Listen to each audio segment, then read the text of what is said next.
Welcome into today's episode of Big Blue Kickoff Live, presented by Cadillac, the official luxury vehicle of the New York Football Giants. My name is Madelyn Burke, alongside the Super Bowl champion Shaun O'Hare. The phone number here is 201-939-4513, or you can join the conversation on social media using hashtag GiantsChat. And just a reminder, an archive of this show and our entire podcast network is available on the Giants mobile app, podcast platforms everywhere, and giants.com/podcast. It's Wednesday, October 15th. Thanks for joining us from the Giants podcast studio, presented by Hackensack Meridian Health. Keep getting better. Shaun, I feel like it's been so many days since we've been in this studio. The Giants getting a win on Thursday. We had a whole weekend. I mean, the guys have been talking about this on Monday and Tuesday on BBK, but how was your weekend? Go War Eagles. This has been like the best weekend ever. Yeah. I mean, the best week, really. I mean, we were here 7 days ago. A lot has transpired in those 6 days.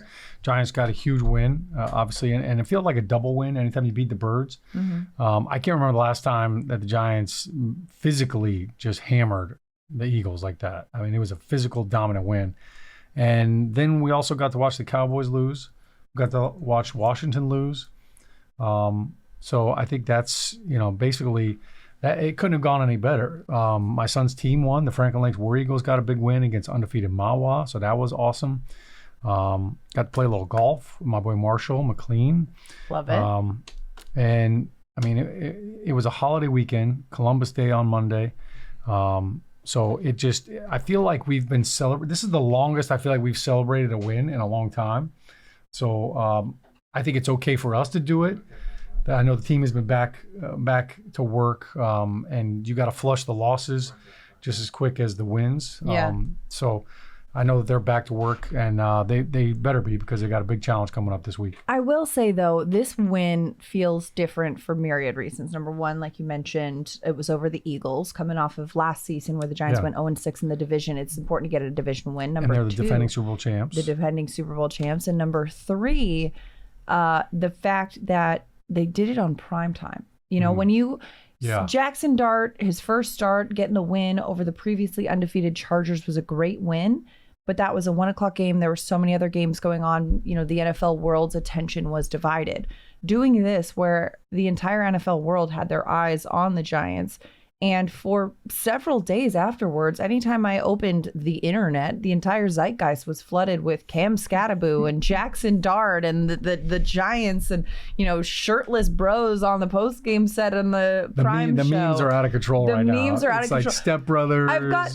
Somebody sent me a video of Skattebo's older brother doing a news hit like 10 years ago, talking about how, Leonard is great, but his younger brother, Cam, he's going to be a great running back because he's athletic, which Leonard is not. And I'm just like, Leonard Skattebo catching strays on a weekend. That's awesome. Yeah. It definitely, it feels like, we talked about in the postgame show, like these are the new kings of New York, Skattebo and Dart.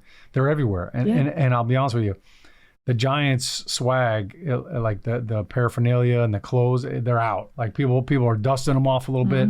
You're seeing everybody's waving the big blue flag, and it's been great. And I can't tell you how many people come up to me like, I love these young kids. Yeah. And they're talking about them like they're like their own kids. They're like, these kids are great. They're so much fun. We love playing. And they're right. Like, football is fun. It's fun when you have guys that are making plays, and this offense has an identity. They've got the hammer in Cam Skattebo. Jackson Dart is making plays with his legs and his arm, and we got points again too. So that's all leading to fun football, and it's been fun for fans to be kind of engaged again. And to your point, it's like they won the game, and we see the future. Yeah, like, I think that's a big part of this. Hey, you know what? All right, Giants football is back. And the defense is playing lights out too. We can't leave them out of this equation. And it's translating in a way that the fans and the outside world sees the future. Because I've talked to a lot of players who are like, this is the team that we know we've had, and we just haven't been able to get it there. And especially this season, going all the way back to training camp. And, some players have said, yes, the quarterback change has helped. It's really kind of sparked the offense, but it sparked both sides of the ball because, as you mentioned, the offense is doing things. When you're on the defensive side of the ball, some of the worst words you can hear are punt team, get ready. You're like, wait a minute, I just got to the sideline. We're getting ready to go back in again. Can I finish my Gatorade before I got to go back out for a 12-play drive? I got to tie my shoe. So the balance of the effectiveness of the offense, being able to stay on the field, elongate drives, giving the defense a minute to gather themselves, and just kind of that complementary football that this team's been able to play. Getting a win over the Eagles is incredible. And then, of course, we're facing the Eagles again in 2 weeks. You've got a tough contest coming up this weekend against the Denver Broncos, who are coming back from London, from the UK. So that travel is going to be tricky versus a Giants team that's a bit more rested. But again, this is a Broncos team that leads the league in sacks. Jackson Dart is going to be preparing for pressure here. I feel like when you look at these next 2 games, I asked somebody this yesterday, if you could have your druthers of getting a win over either the Broncos and going back-to-back wins for the Giants, or the Eagles and saying we swept Philly this season, which win would be more impactful? Yeah, I mean, it's got to be Philly, because we're already behind the 8 ball from a divisional standpoint. So, when you look at the leading right now, we're 1-2 in the division. So now all of a sudden beat Philly and go 2-2 in the division. That would be huge. Obviously, look, you'll take a win any way you can get it. Yeah. But I think the divisional wins definitely, they matter most right now. Yeah, they move the needle more. Washington's only played 1 divisional game, and that was against the Giants. And so they're 1-0. So there are a lot of divisional games that are kind of in the back half. Looking at the last 4 games of the Giants season, they played Washington Commanders on December 14th and then Dallas on January 4th. So it's ironic. They only have 2 of their last. Oh man! Actually, you look. They have 3 divisional games left. They play Philly next week, and then they don't have another divisional game until December. So, with only 2 divisional games in that last month, it's interesting. Usually, there's a little bit more as the season kind of winds down. So, it's a good position to be in. But to your point, like if you're going to play Denver in Denver, this is the time to do it. It's ironic because usually when teams play in London or in Germany overseas, they have the option of taking the bye week right after that game. Right. So they're not flying back, having that extra travel time, like you said. A little jet lag. Having a game. So they opted not to take their bye week.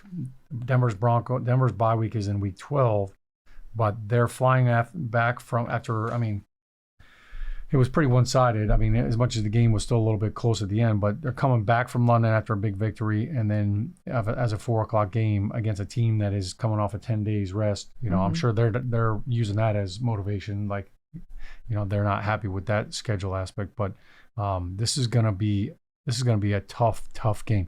I've played in Denver before. Yeah. Denver has different challenges. Obviously, the altitude is a big factor. If you've never played there, you feel like you can't catch your breath, and the altitude definitely plays a factor in that. So once you get there and you get out and you start warming up a little bit, you kind of feel your heart racing a little bit more than it normally is, and you kind of feel like, man, I'm kind of gasping for air a little bit. It takes your body a little while to adjust to that. So there's that factor. The crowd is a huge factor. The noise there, I'm telling you, 3rd down in Denver, it's electric. And this defense is feeding off of that. So this is a really good challenge for this Giants offense. They're going to be in the silent count the whole game. They've got a phenomenal pass rush right now. They are getting home. Jonathan Cooper, I think he's got 6 sacks. Benito, Nick Benito, 8 has 8 sacks. They're doing a great job getting after the quarterback, and they've got a lockdown corner in Patrick Surtain. He was the defensive player of the year last year. So this is going to be a really good litmus test for this offense. Yeah, it's going to be a great one. And, the Giants defense, no slouch also. Brian Burns already has 7 sacks on the season. But going back to the task of kind of protecting against this Broncos pass rush and this Broncos defense, the Giants offensive line Thursday night, incredible work. Jermaine Illuminor said recently he's been waiting his entire career to play with a quarterback like Jackson Dart. And he clarified those comments saying, it's not that he hasn't played with talented quarterbacks, because he has. Lamar Jackson, Tom Brady, some of the best in the game. It's more of just like the unwavering confidence that he sees from Dart, and the talking about just how much this line just respects and wants to protect this young rookie quarterback. As a lineman, do you feel that, obviously you want to do your job and protect whoever's behind you, but sometimes when there's a player who inspires you a little bit more, you're like, all right, let's give it a little extra. Yeah, I don't think it's shade on any other quarterback. I think this is a compliment to Jackson Dart, and in that fact that as a rookie, and he's only played a couple of games, he's already making an impact on the field, but also in the huddle and in the locker room. I've always said, in order for a quarterback to win a game on the field, you've got to win the locker room over first. Yeah. And you got to win the huddle. And those are two components that not every quarterback is trained in how to navigate that.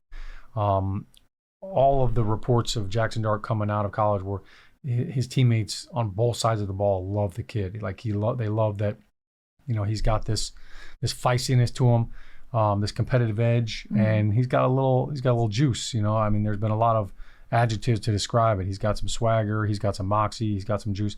Look, he's spunky, and I know you like your oatmeal lumpy, but he's got that factor that you're always looking for in a leader and in a guy that's going to come into the huddle and everybody looks at him and they're like, we can do this, we got this. Yeah. And as an offensive lineman, the one thing that you love about Jackson Dart is, man, he can get out of trouble. And we saw that on third down against the Eagles. The pocket collapsed. He kind of bounced around. He, hit Zach Bond with the shake and bake, a little stanky leg, and scooted right around him. And all of a sudden now it's like, okay, we've got a guy that can kind of play above the X and O's. He can ad lib and he can make everybody look better. And it doesn't have to be by design, and he does a great job. Look, if you get pressure, all of a sudden you got an unblocked guy, he can make a play with his legs, and that burns the defense. Right. And it forces them into, look, now we're scared to blitz because he hurt us with it. So I think that is an added element. Look, Daniel Jones could scramble and could run, but it was it felt more like it had to be a designed run. It wasn't as creative and just, hey, make stuff up on the fly like Jackson Dart seems to be able to do. So I think what we've also seen is, like, Jackson has corrected things week in and week out. Yes. Right. So his first game, everybody's like, you got to start sliding. You got to start sliding. Go down to New Orleans. First couple of scrambles, he slides. It's like, okay, he's able to fix things. He's able to kind of adjust his game in play. And then, the turnovers reared their ugly head in New Orleans. And then all of a sudden you come back against Philly, and now, man, he's making sure he's taking care of the football. Like, he's not putting the ball in jeopardy on some throws. I'm going to tuck it and run it if I don't like it, if it's dicey. And then when I do run, I'm going to protect the football. Well, and being able to, number one, be confident in your decision making. And number two, be able to say, okay, that happened. That was not my best. And instead of letting that define me and set this tone for where I am now, I'm going to learn from that and correct it. Whether it's New Orleans or, I brought this up last night. I joined the New York Revival guys for their podcast, which is a lot of fun. And I brought up that, you remember training camp, the very first pass Jackson Dart threw was an interception. And all of a sudden the internet was ablaze with, what is this? Who's this guy? This is the, Yeah. Okay, what? He throws one pick on the first play, but that's what you do. You learn from it. You understand that, okay, now when I see this coverage, this is what I'm going to look for and evolve. And Jackson Dart has consistently, yes, we all make mistakes. We all have missteps. We all have moments in which we're like, oh, I could have done that better. But Dart has grown from that, learned from that, and not let that affect his own confidence and belief in his own preparation. Yeah, and I think when you draft guys, there are things that you say, hey, you know what? We can coach them to help them improve in this aspect or in this category or in this certain scenario. There are things that Jackson Dart is doing right now and that he can do that are not coachable. Those are things that you either have them or you don't. Like, when you wake up and get out of bed, you either have those characteristics or you don't. Yeah. And those are the things that I know Brian Dable fell in love with watching him. I know Joe Shane was a big fan of watching him down at Ole Miss. Those are the things that when you go watch him live in person and you're scouting a guy and you see it, it's like, you know what, this dude's just got it. Like, it's the it factor, and you know it when you see it. You know it when a guy's got it. And guess what? The teammates, the huddle, the locker room, they know it when they see it as well. So I think that, to your point, it resonates on both sides of the ball. And look, ever since Jackson Dart started taking the number one quarterback snaps, this defense has come alive, and they're feeding off of that energy. They're feeding off of it. And 3 games in a row now scored an opening drive touchdown. Yeah. Like that's something this Giants team has struggled with factor for years. in how your defense feeds off of you. So keep it rolling. They're going to need it. Keep it rolling. Giants fans, make sure you go and subscribe to the Giants Huddle podcast. It features long-form interviews with Giants players, coaches, and front office staff, past and present. Plus, you'll hear from the best analysts covering Big Blue and the NFL. That's us. That's us. Shout out to us. Search for Giants Huddle and subscribe on your favorite podcast platform or go to giants.com/podcasts. And don't forget, if you are on Apple Podcasts, leave a 5-star positive review for all of our Giants podcasts. 201-939-4513 is the phone number. The phone lines are lighting up. Apologies to all of you guys for our slight delay today, but let's head to line 1. Kevin in North Carolina. Kevin, welcome to the show. You're on Big Blue Kickoff Live with Shaun and Madelyn. Hey, how you guys doing? Can you guys hear me? We can. Are you in a wind tunnel or on a beach? No, I'm just driving, and I have my Bluetooth on in the car, and I have the AC on because the weather's really hot here today. But I just had 2 quick questions to ask, and then my kind of keys to victory for this weekend. Okay. Starting with the keys to victory, I think, offensively, I think it's, taking care of the ball. We don't want a repeat of, what happened in the Saints game with those 5 turnovers. So definitely got to take care of the football, as well as, I think we got to keep running the ball with Skattebo and, getting Tracy back in the mix now too, to kind of, establishing that run game and not, leaving everything, on Jackson Dart's shoulder, kind of setting up that play action as well. And I think, defensively, continuing to get, pressure after the quarterback. I think, we've done a really good job of that. I would really like to see Abdul, Carter get his first full sack. He just has that half sack on the season. And, Dexter Lawrence as well. And I think, they have a really good chance this weekend with Denver missing their center and their guard Powers. I think he's the right guard, I believe. So, I think this could be a get-right game for Dexter Lawrence. And then my 2 quick questions that I had was, one question, the first one is, what do you guys think about, obviously, losing Neighbors is tough here, but, with a trade, if the Giants can win, the next couple games, we're only a couple games back in the division. How aggressive would you guys be in making a trade to get, a second, that number 2 guy, even when Neighbors comes back next year, to give away, like a 3rd or 4th round pick to, go ahead and get someone before the deadline? What do you guys think about that? Yeah, thanks for that. I think that's a great observation. Obviously, you do want to go and get, some more depth, because while Malik Neighbors is out, you need somebody to fill that void. But also when he does come back, an ACL, it's not like you just hop right back into the spot. And yes, when Malik Neighbors is back, you will resume his rightful spot at the top of the depth chart there, of course. But I wouldn't be surprised if the Giants pursued some wide receiver help there. Yeah, Kevin, appreciate the call from the walkie-talkie. Over and out. 10-4 rubber ducky. Hey, listen, Kevin, I get it. It's hot in North Carolina. You got to do what you got to do. No, we appreciate the call. Thank you. And we appreciate you using Bluetooth while you're driving. Better safe than sorry, for sure. Kevin, I think it's definitely a conversation they're having upstairs. Like, what are our options, number one? And, anytime you have a receiver like Malik Neighbors go down, you automatically start looking like, okay, hey, who's available? Like, you start calling teams. Hey, what are you thinking about this guy? Are you interested in moving him? Would it be a conversation if we wanted to get there? So you start kind of putting your toe in the water and just feeling the temperature. You mentioned giving up a 3rd or 4th round pick. If I'm Joe Shane, I don't want to do that. I don't want to give up a 3rd round pick, because this wide receiver core, like, you're going to have to build it for the future through the draft. You can't continue to just, hey, sign free agents. And the one thing that would be challenging is if you give up a 3rd or 4th round pick for a guy and he only has 1 year left on his deal, now you either have to pay him or you just threw that draft pick out the window and a year later he's a free agent. So right. Those are all things you've got to kind of factor into that. And then to your point, you bring a guy in, and how many weeks does it take for him to acclimate and figure out the offense? Is he in training wheels for the first couple of weeks? So I think when Neighbors went down, it was like, okay, Slayton, Hyatt, little Jordan Humphreys has gotten a lot more action.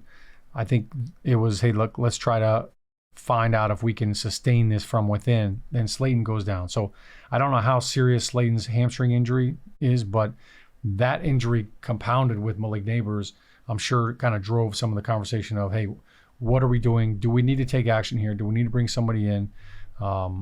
Juice Wells, I know, was here in training camp.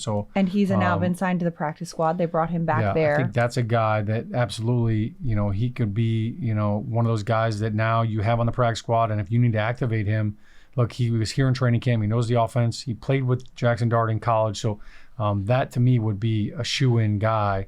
But I'm sure they're exploring all of those situations. So there are a lot of factors that go into that. Yeah, and addressing the wide receiver position isn't something only to be done through trade, although, yes, there are a lot of trade rumors circulating right now with the November 4th trade deadline kind of nearing. But like you mentioned, Shaun, getting guys from the practice squad, looking within and seeing, we've seen Lil Jordan Humphrey elevated from the practice squad making plays. We saw Jalen Hyatt get more involved in the last couple of weeks. So players that are already on the roster, I think, is going to be option one for this team, saying, okay, what do we currently have that we can make work while we kind of navigate this period? And then if that is not enough, if that is not sufficing, do we need to go outside and acquire another player? And another question is not just talent-wise and contract-wise, okay, is this person going to be able to pick up the scheme? Is this person going to be able, to be a long-term part of our plan here? But also, when you've got something working, do you change it? Do you add in a new factor? Do you remove a factor? What evolves here? Is it just draft picks? Are there people going in and out? And how does that affect not just the play on the field, but the dynamic of the locker room? So all of these things are going to be considered. Yeah, it's definitely an evolving conversation too, because I feel like, and maybe this is just me, but every year there's like a position in the NFL that gets hit by the injury bug. I feel like the wide receivers have been getting destroyed right now. Yeah. Right? I mean, Malik Neighbors goes down and Tyreek Hill the same week. You look around the league, Mike Evans is out. Chris Godwin. Godwin's out. Yeah. There are receivers dropping like flies left and right. So now all of a sudden supply and demand becomes a factor here. Giants aren't the only team that are scrambled right now at the wide receiver position. Steelers looking for one. Terry McLaurin's out. CeeDee Lamb is out. Like you look around the league, there's a ton of stud receivers that are down. And so now other teams are in that same predicament. Look, the Giants, who knows? They could have had somebody in the works and it was like, hey, we're going to give you a 6th-round pick. And then somebody swoops in and says, no, we need him. We're willing to give up more. We'll give you a 5th or a 4th round. So you can get outbid as well right now with the way the NFL is and the way the market is going. Like everybody's scrambling for the same position. Yeah, we've got YouTube comments coming through. RoseTap87 says, let's trade for DJ Moore. MB Goblin isn't more hurt. Yes, injuries have happened. And then Scott Young wants to get Waddle. That kid is one of the best route runners. I mean, there's a lot of conversation around. Right. And Waddle plays for Miami, so they just lost Tyreek Hill. So, they're not looking to get rid of him. And unless DJ they're Moore, just blowing it all up. But then they're going to want some. He just had a big game. Yeah. Right?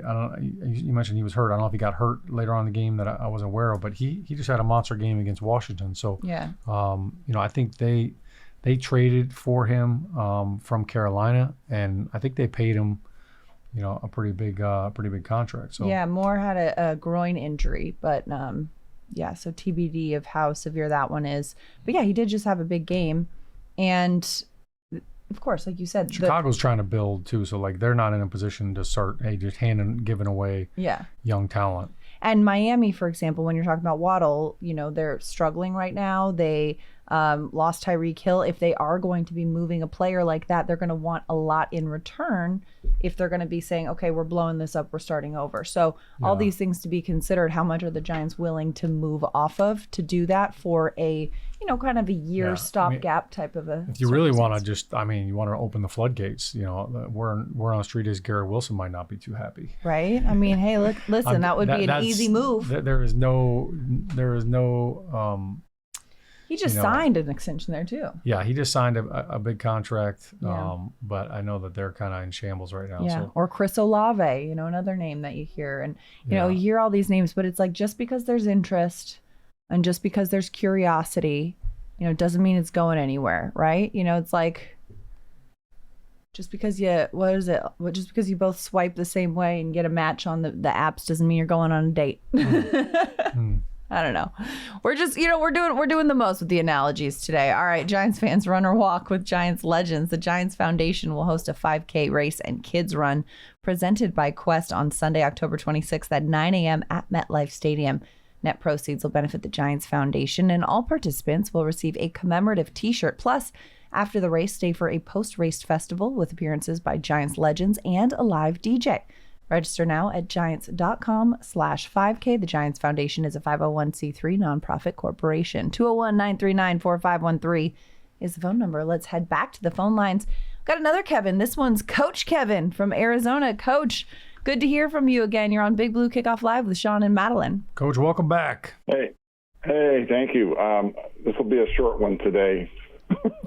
We'll see. We'll see. What a great week. Wait, we got to get the whiteboard. Let's get the whiteboard out, Coach. What we got? Yeah, no whiteboard. No whiteboard. I won't put you through that again. Never. Oh. But I do want to say that what a great week, huh? What a great week with all the buzz. I can't even open my phone without seeing pop-ups on Instagram with Jackson Dart and Cam Skattebo. It's just unbelievable. It's everywhere. Yeah. Kevin, let me just say this too. I think Jackson Dart and Cam Skattebo, they're going to be the number 1 and number 2 Halloween costumes. Yeah. Coming up in a couple weeks. Oh yeah, that's a couple's costume right there. Yeah. I can believe. Yeah, I agree. I did want to say maybe you could answer this, Shaun. I noticed in the preseason there was a lot of little flip outs passes to Cam and the backs, and I haven't really seen a lot of that. Do you think against this Denver defense with all these sacks that they are producing, do you think it might be a good idea to come out now and maybe throw in a few screen passes, real screen passes where the linemen get out in front and then dump it off to the backs to help quail that pass rush of Denver's and maybe slow them down a little bit. Kevin, I'm showing Madelyn my note that I wrote on the front page of my matchup. He actually has it right here with a star that says screen game is crucial. Yeah, that's an asterisk. Yeah. Well, that's same but different. Asterisk star, I get you. Potato, tomato. Yeah, so I'm with you, Kevin. That 100% was my first thought as I'm looking at Denver and how they're leading the NFL in sacks. Yeah. They've got 30 already. Nick Bonito leads the NFL in quarterback pressures as well. So right out of the gate, my thought is, hey, screen game should be optimal. Like you want to slow them down, give them something to think about, and help your quarterback out. Yeah. Well, I'm glad we think alike, Shaun. Amen. Great minds, Coach Kevin. That was it. That's my only thing to call about. No X's and O's today. That was my only thing that popped into my mind watching the Denver defense. Yeah. Kevin, listen, you know what? Stamp of approval right here, Kevin. Madelyn, we were talking about this in the preseason. Yeah. You know, the Buffalo game, I remember like Mike Kafka, it was his first game back calling plays and he was on the sideline and we were kind of talking about, all right, that's going to be new for them. And I think they did it because they wanted him to be more interactive with the quarterbacks in person. But in that game, there was a ton of screens. Well, and then in the beginning it looked like it was definitely a point of emphasis going into that. Like, let's run a lot of screens. And it was effective. And we saw a lot of screens run in the preseason. And Kevin, to your point, they were doing it well. But then the beginning games of the regular season, I don't think they threw a single screen pass in quite a few of those. Like the one that I think they threw a couple to Theo. Maybe. A tight end screen, but kind of got away with it. That was Turbo, I think. Yeah, I think with Russ, they had pretty much just check downs and things like that with him scrambling or trying to get out of the pocket, and it was kind of just a dump off. But I mean, an actual, I would love to see just an absolute screen where 2 or 3 linemen get out, let the penetration come, let's get those linemen out and flip it over to the backs. I think that would be that's going to be very successful. Yeah, I like it. We'll see if they draw it up. Coach Kevin, thanks so much for the call. Thanks, Kevin. I mean, we've been talking about that, and to your point too, you definitely had that asterisk. Screen game is crucial. Well done. Asterisk. It's a hard word to say. Yeah, I feel like I used to always say asterisk. And then I realized that it's a risk, asterisk. Yeah. I guess if you pronounce it, like if you slow it down, if you say quick, asterisk, it sounds asterisk. Star.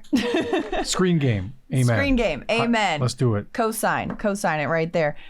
With another impactful draft and free agency class in the books, that means it's full steam ahead to the 2025 NFL season. Take your fandom to the next level with a Giants season ticket membership and catch all the action at MetLife Stadium with an exciting home schedule on the horizon.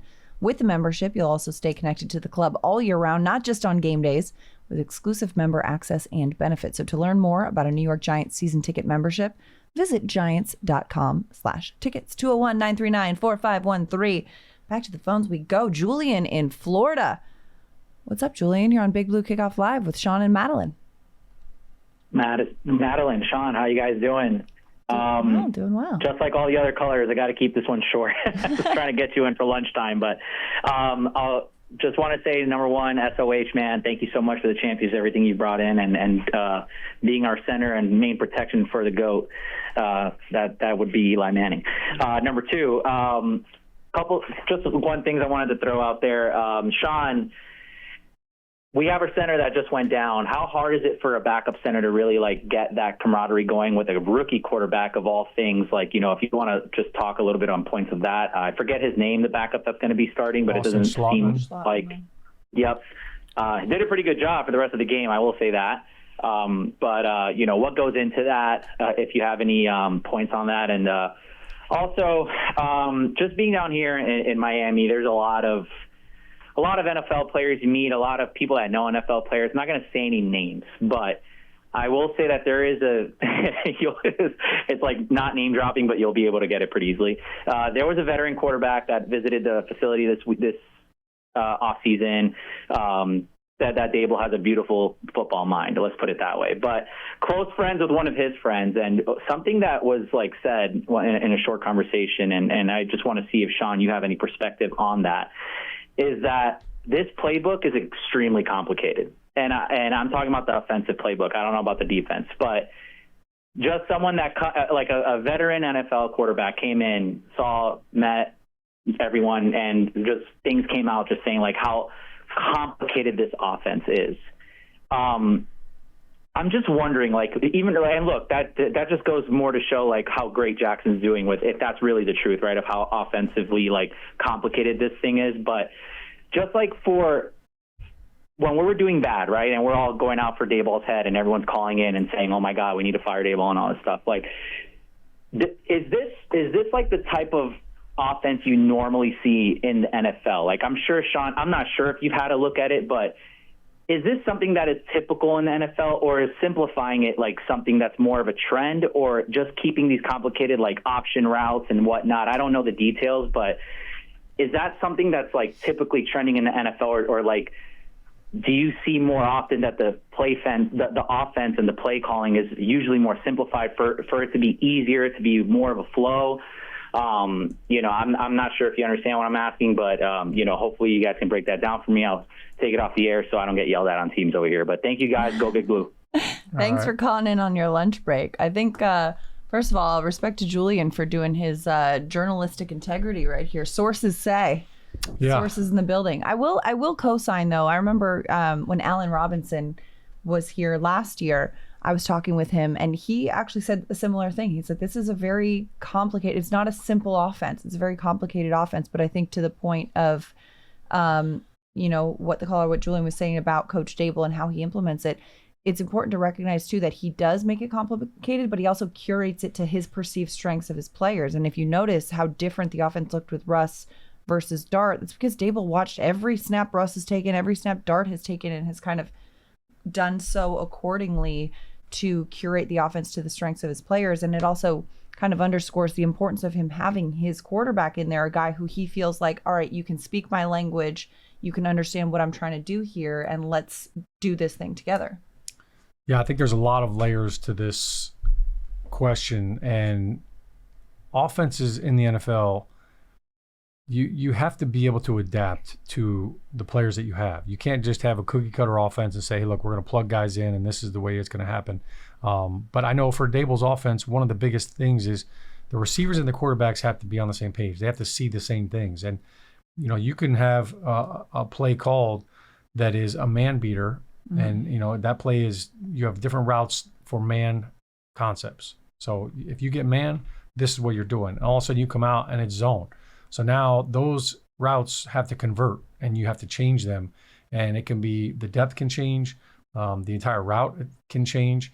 And so the receivers have to see the same thing the quarterback's seeing, and now you have to be on the same page. So that's why you kind of see in the preseason hey, look, that guy, I thought he was running a go route and he ran an out route. We saw that a couple times with both Russell, Jackson in the preseason. So those are all things that you've got to iron out in practice. But, I go back to, when I came to the Giants in 2004, our offensive coordinator that year was John Huffnagel, and Kevin Gilbride was our quarterback coach. And the next year, Kevin Gilbride took over. But that offense really came from the same concept that the Patriots were running.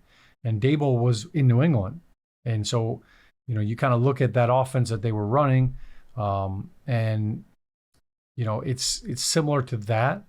I think Dable has done a good job. I don't know if people remember this, but he was in Buffalo, then he went down to Alabama and coached down there. He was the offensive coordinator for a year down in Alabama, and they won a national championship.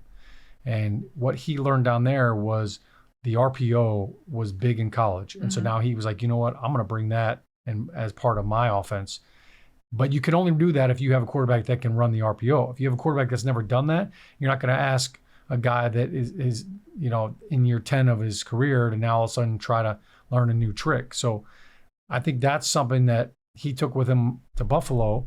And when they drafted Josh Allen, it was, hey, this guy can run the RPO. He can do all of these things. I can use his legs, and I can create quarterback design runs and find different ways to attack the defense. So those are all things that I think he loved about Daniel Jones when he came here and he took this job. And now he's able to use some of those same concepts and some of those same plays. Look, when Jackson Dart came into the game, automatically his first start, you saw RPOs right out of the gate. And Jackson Dart does run a lot from the shotgun formation. So that's where he's comfortable. I think Dable has a good relationship with him, and he has always had a good relationship with his quarterbacks to just talk to them about, how are you seeing it? Are we seeing this the same way? And then Mike Kafka, let's put him into this category as well, because Mike Kafka was a former NFL quarterback. He played the position. Yeah. He played under Andy Reid, learned under Andy Reid. So Coach he has those Patrick concepts Mahomes. as well. Yeah. He was with Mahomes. So I think you've got a lot of really good minds, good football minds, and it's their job to come up with these concepts and to all of a sudden get these receivers to see it that same way. Get the quarterback, this is the way he sees it, and now everybody's on the same page. So it does take time to have that rhythm and to have that timing and that tempo. I think one of the biggest things that we didn't really address with that game against Philadelphia last week, Jackson Dart, he did not really have a full practice last week. Right. So now you've got some different players that are stepping up because guys are hurt, and he didn't have a chance to run any of those plays in practice. Short week, they were all walkthroughs, yes. So to go on a short week like that and to play well and to have that timing down, I think that's just indicative of, the athleticism that he has, the accuracy that he has, and his ability to process things. That was one of the things that Brian Dable, throughout that whole recruiting process and evaluating the quarterbacks that were coming out in this draft this year, it was Jackson Dart was heads above all the other quarterbacks in terms of processing and decision making, and how quickly he was able to see things, get the ball out. Well, and I think that's a big part of it. And that's a deciding factor too, that you notice with quarterbacks in the NFL that make it or don't, right? They have the talent, they have the ability, but how quickly can you make a decision and trust that decision? Because that split second of reading something and then thinking, is this the right choice or is this not? That slight hesitation is the difference between this and a completed pass right there. And, speaking of practice too, first of all, to your point about how they had just walkthroughs last week, a lot of that too, credit to these guys for kind of leaning on the chemistry built during the summer. And, Jackson Dart had a lot of reps with Lil Jordan Humphrey in training camp. The ability that the work that they got back then, that they were able to kind of build up and pick up where they left off. And then the confidence that Dart has in himself and in his teammates that kind of is felt that we hear these guys talk about is a great one. Now, speaking of practice, just an update. Head coach Brian Dable had his media availability while we were on the air. Confirmed John Michael Schmitz still in the concussion protocol, so he won't be practicing today. Austin Schlottman will be getting all the reps at center with the ones today, Wednesday. Demetrius Flanagan-Folds, Swayze Bozeman, linebackers still remain out. Darius Slayton, dealing with a hamstring, may or may not do some work. Likely he'll be practicing on the sideline, but can't expect a full practice. Will likely be listed as limited on the practice report today. And that's all the injury news that's fit to print out of Giants practice. And then Tay Banks, of course, not at practice today for personal reasons. Congratulations, Tay. He became a father to twins last night. Wow, congratulations. So congrats, Tay Banks. Cordell Flott likely getting all the work there in that corner position. The Giants have also kind of created a bit of cap space, restructuring Paulson Adebo and Javon Holland's contracts. So they've got a little bit of cap space to work with as the trade deadline approaches in about 3 weeks. Yeah, a lot to unpack there. You mentioned Schlottman, and with JMS being in concussion protocol, we had a question about how does that change things when you have the backup center coming in, and that relationship with the quarterback. It's definitely a challenge. The one thing that, the quarterback center exchange aspect of it, it's something that you are constantly practicing with both starting quarterbacks, with the backup quarterback. The backup center gets a lot of reps because it's got to be something that's automatic. Jackson Dart is in shotgun a lot. Well, this is actually a question I wanted to ask you. Jackson Dart is in shotgun a lot, obviously, because Dart has a bit more of a comfort level in shotgun, right? As a center, does that matter? Like, if you have a more comfort level of a player in shotgun versus right under center, how does that affect that chemistry? I mean, it's a two-way street, right? And people think about, this quarterback does better in shotgun, this quarterback does better under center. Well, what about how that center snaps better into shotgun, or? Yeah, it's different. When you're in shotgun, if it's a pass play, it's really not that different. But what can be challenging sometimes is when you're in shotgun and it's a run play, because you're actually firing out. So a lot of times you'll have an errant shotgun snap on a run play because you're trying to, you're firing out or reaching right or reaching left. So you're moving differently than you would a pass play. But when it comes to the shotgun, really the quarterback situation, the timing of it is the factor. It's not really the actual snap. Under center, every quarterback is different as far as how deep they get in with their hands and where they, where the pressure is. So you've got to really kind of get used to that. I think the one area where that shows up, the under center issues show up in short yardage and goal line situations. You see more quarterback center fumbles down on the goal line when you have a new center or a new quarterback, because now when you're down on the goal line, you're almost in a 4-point stance, you're even lower. And sometimes that ball you can kind of short arm it a little bit. So the quarterback, I used to always tell my quarterback, hey, if it's a goal line and I knew I had a big nose guard or I knew I was reaching, I'd say, hang with me a little bit. Like, make sure you get the ball. Don't come out quick and then now the ball's on the ground. So that's one factor. The biggest factor that is going to happen in this game, if Austin Schlottmann is in there at center, is they're going to be in silent count. I mentioned the crowd noise in Denver. The silent count is a rhythm, and when another center comes in, inevitably he has a different rhythm when it comes to the silent count. So you've got to be in tune with that. Who does that affect? That actually impacts the tackles and even the tight ends more than anybody, because they're the ones that are they're looking in to see the quarterback come up, the center come up with his head, and then they have a timing. It can be 1,001, 1,002. You can go on silent 1, silent 2. So there is a rhythm that goes to that. Anytime you throw in a new center on silent count, there's going to be false starts. It happens because it's new, and that rhythm is thrown off. Now, one thing the Giants do, and a lot of teams are doing this now, is the guard is actually the one in silent count that kind of looks back, and then he kind of signals to the center, like taps him, hey, here we go, it's time to snap. When I played and I was center, I was the one looking between my legs. I wanted to make sure I knew, all right, quarterback signals, hey, it's time to go, and then we come up, make our calls. But that is something that is definitely going to be an issue. I know it's something they're going to practice every single day this week, because one of the reasons why Denver has such great quarterback pressure and why they're leading the NFL in sacks is when they have been at home and it's third down, they are jumping the count. And there have been at least, I went through and watched every single sack that Jonathan Cooper has had this year, and Benito. And when I look at Benito, half of his sacks were kind of coverage sacks or hustle sacks, as I call them. But the amount of third down sacks, Benito has 1, 2, 3, 4, 5 sacks on third down. So half his sacks are on third down. Jonathan Cooper, every one of his sacks are on third or fourth down. So that just lets you know where the pressure is coming from. They are jumping the count and just kind of writing them down. Like, it looks like half of Jonathan Cooper's sacks were all in silent count. So that's something that rears its ugly head. When you're in third and long and silent count, that's when you're at your most disadvantageous position as an offensive lineman. Yeah. Well, and to the point too, it's, fortunate. I mean, nobody wants to see anybody go down with injury, but JMS gets hurt at home. Schlottmann is able to come in, and it was a really clean transition. You're not noticing. Nobody's saying his name on the broadcast, and that's, I feel like, the sign of a good offensive lineman play is that you're not calling out, look at what he's doing here. Getting those reps in the game, and then having essentially a full week of practice, possibly, if JMS is still in the concussion protocol, which, these things take time, and they're all individually, you can't anticipate how long a concussion is going to last, especially when, it was one that caused a nosebleed of sorts. But getting that week of reps in practice, you've got to think, okay, that's going to be some good, valuable. Yeah, that helps. as opposed to getting thrust into the action in the middle of a game in Denver on the road. Amidst it, you've got, like you mentioned, this coaching staff, this team is well aware of that element, that monster in the room to prepare for. So it's like, all right, this is going to be the point of focus this week.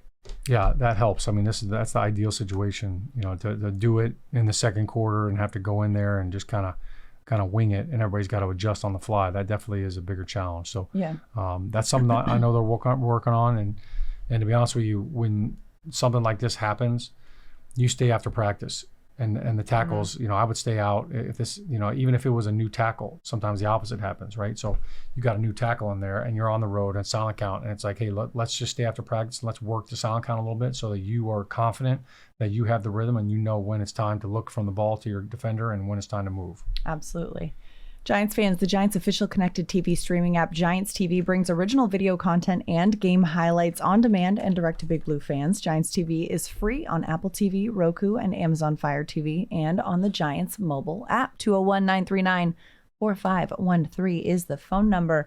Let's head back to the phone lines. Shane in New York. Shane, welcome to the show. You're on Big Blue Kickoff Live with Shaun O'Hara and Madelyn Burke. Hi, how are you guys doing today? Doing well. How are you, Shane? Doing well. So my reason for calling in, and actually it's because Shaun is there and he's around the same age as me. And at one point he was talking about the monster truck that the claws came out of the animal wheel. The animal, right? So for Cam Skattebo, ever since he's been around, I've thought of the character from He-Man, Ram Man, because he's exactly the same. Like, he's got that short little body. Little stout. You remember him? No neck. Yeah. Yep. Yeah. So I thought, why not just call him Ram Cam? I like that one. Although on the post-game show this week, Shaun came up with a pretty great one too. Yeah, I think. Oh, did he? There's 1,000 nicknames right now for Cam Skattebo. He went to Arizona State, and they are the Sun Devils. So I was calling him the Tasmanian Sun Devil. Because that's a good like one. the Tasmanian Devil, he just spinning around like a tornado and causing havoc everywhere and just leaves a trail of disaster in its wake. Yes, exactly. But yes, ever since he came onto the scene, I just always pictured that Ram Man character from He-Man. So I figured, I like it. Shaun's from the same era as me with He-Man and stuff like that. He'd understand. I love the He-Man comparison, and they are the masters of the universe right now. That is right. So yeah, I mean, that's basically all I wanted to say, but very excited for the future for the team. It seems to be looking up. Things are looking bright. Agreed. Thanks for the call, Shane, and thanks for the good vibes. I like, there's some players that lend themselves to nicknames pretty well, and Cam's one of them, and I think he's got several, and that's a lot of fun. And then there's some players that are a little bit harder to pinpoint a nickname for, but then they come through organically. I know we've been given a lot of love to the offensive side of the ball, right? Yeah. We've got a lot of love. I mean, Jackson Dart and Cam Skattebo both nominated for Rookie of the Week this week. 5 combined touchdowns from the rookies against the defending Super Bowl champs is great. But I want to give a little bit of love before this show ends to a rookie on the defensive side of the ball. Earlier in the show, a caller called in and said, hey, you know what? Abdul Carter's only had half a sack this season. I want to see him get a full sack. Sure, that is something. And I think a sack is really a definitive stat when it comes to defense, especially for, the casual fan who's watching and wants to see that, get to the quarterback, take him down. But I just would like to remind you all that he's got 16 quick quarterback pressures this season. That's second in the NFL to Nick Bonito, who's got 17. Nick Bonito, of course, with the Broncos this weekend, we'll be seeing him. He's got 26 total quarterback pressures this season. That's tied for 7th most in the NFL, not among rookies, in the National Football League. And half a sack, 8 quarterback hits, a tackle for loss. He's doing things. He's applying pressure in ways that are facilitating the pressure on the quarterback and that are disrupting the quarterback. And yes, maybe it's not the sack numbers. I know going into this season, Abdul Carter even had his sights set on saying, I want to have some LT level sack numbers my rookie year. But sacks are not the only important stat. And this man is being a disruptor on the defensive side of the ball. And I just want to give a little bit of credit to some people who might be saying, well, wait, what is Abdul Carter doing? He's doing a lot. He's doing a lot out here. Yeah, he's been there. The tough thing with sacks is everything kind of has to go right in order to get a sack. And, quarterback pressures, I think, are actually more indicative of your win ability. Yeah. Because pressures, you can beat the offensive tackle or the guard. You're on your way to the quarterback to make a sack, and the ball comes out. So now it's just a quarterback hit, and you did everything right. The quarterback just got rid of the ball. Yeah. You could also get stymied at the line of scrimmage, and you're just kind of mulling around in there, and the quarterback decides to run, and now all of a sudden he runs by, and you get what I call a garbage sack. Yeah. Like, you didn't actually beat the offensive lineman, but the quarterback happened to kind of run into you, and now you get a sack. So sacks can be misleading at times, but I think the pressures are absolutely indicative of how impactful you are. So Abdul Carter has been impactful, and there have been times when he beat his guy, and he was on his way to get a sack, and Burns beat him to it. Right. Or Kayvon Thibodeau beat him to it. So, and it looks like the defensive line are meeting at the quarterback, and it's kind of like the first one to touch him gets the credit. Yeah, and some of these, Burns has 7 sacks on the season already, but some of these sacks don't happen without the combined pressure. Like you mentioned, the quarterback is kind of running from one to the other, and Burns just gets there first. And no disrespect to Burns' ability right here. He has been having himself a season, and he has been playing at a whole nother level. But again, it's such a collaborative effort. And there have been people who have said things to me about, why hasn't he had more sacks this season? That's, while it is a defining stat on the defensive side of the ball, it's not the defining stat. And it is one that I think we've kind of come to lean on a bit. Even in talking about Denver's defense, the first thing we talk about is how they lead the NFL in sacks, because yes, that is a significant stat, but it is not the only one in terms of how you affect a quarterback's play. And in some cases, it's perhaps not the most definitive one. I feel like it's the sexy stat. It is. It's kind of like, oh, hey, look at this. It's very glamorous. Yeah. But when you silly dance after. When you look kind of past all of that, past the cosmetic aspect of the sack, it's the pressure rate is a big factor. And I think when you look at a defensive line that has multiple guys that are getting after the quarterback, you're kind of sharing the sacks amongst the group. And Denver is doing the same thing. When you have multiple guys that can get to the quarterback and create pressure and be disruptive, then the sacks kind of they get spread around a little bit. So Abdul Carter, look, his sacks are going to come. There's a saying that sacks always kind of come in bunches. So, you can kind of hit a dry spell. You can have a couple games where all of a sudden they're just popping up. But it is definitely an impactful stat. But I think the pressures are more indicative of the production. Yeah, YouTube commenters agree. Senior Chang says his sacks will come, not worried about it. McCann, Cornell, Carter doing solid so far. Pete Cho, Abdul, big game stat-wise coming. I can feel it. I'm here for it. And then we also got some comments too. Cam Skattebo, the juggernaut, from John Williams. Kevin Campbell saying, Cannonball Cam. We love a good nickname. We got time for one more call, 201-939-4513. Let's head back to the phone lines. Pat in Florida. Pat, thanks for calling in to Big Blue Kickoff Live on a Wednesday. You're on the show with Shaun O'Hara and Madelyn Burke. Hey guys, how you doing? Go Big Blue. Just really excited right now, obviously, with the young guys. One of the things I wanted to kind of ask was, what is I wasn't going to be about the receiving core, but I think the biggest thing is with, especially Shaun, how do you feel about the O-line going against this pass rush for Denver? Yeah, look, I think it's going to be a big factor in this game. 3rd and long is not where you want to be in any game, but being on the road in Denver, the crowd noise is a factor. You're going to be in silent count, and both of these rushers, Nick Bonito and Jonathan Cooper, they are in a race. They are in a race to get to the quarterback, and I tell you what, they're running and sprinting to a spot. They both do a great job with their speed rush, so that's going to be a huge factor in this game. How do you slow them down? Well, look, you can chip with your running back, and you can tell your tackle, hey, we're going to give you chips on the outside to help out with that speed rush.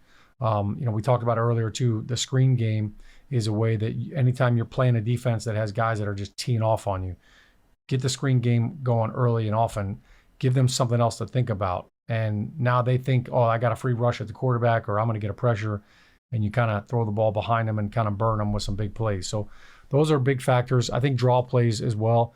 If you've got defensive ends that are getting up the field, you run a couple draw plays and kind of sneak in right behind them. Those are all things you can kind of combat with that. But the best way to do it is be productive on first down. If you can run the ball well on 1st and 2nd down, if you can be in 3rd and 2, 3rd and 3, 3rd and 5 or less situations, that helps get the ball out quicker. And so it's, really it's a collective effort to do that. But no doubt, Andrew Thomas, look, he's been playing lights out since he came back. He's picked up right where he left off in his Pro Bowl, in his last Pro Bowl year. And, he's been one of the best tackles in the league. He hasn't given up a sack. I don't know if he's given up a quarterback hit yet this season. So this will be his biggest test thus far. And same on the other side, Jermaine Illuminor. Yeah. They're two different style tackles. Andrew Thomas is very athletic, great feet, great hands. Illuminor doesn't have the same athletic feet, but he does a good job in just kind of using his body to kind of absorb the rusher. So he's going to have his work cut out for him on the right side. Yeah. Yeah, thanks for the call, Pat. And to your point, Shaun, too, I mean, starting strong, not just on 1st down, but in the game. I mean, Dable talked about earlier today in his media availability that, having a touchdown on the first drive in 3 straight games is so imperative for this team. Also, just credit to the Giants, not just 3rd down conversions, but last week there were some long 3rd down conversions, too, and some of which Jackson Dart kind of saw the play break down and was able to make lemonade out of that. So being able to do that, something that, 3rd down was a point of struggle for the Giants in games before. The team is trending in the right direction. The arrow is pointing in the right direction. Can it continue to do so against a very tough opponent in a very tough environment on the road in Denver? Yeah, Jackson Dart, he converted a 3rd and 8. That throw to Theo Johnson, for 22? It was like a 22-yard play.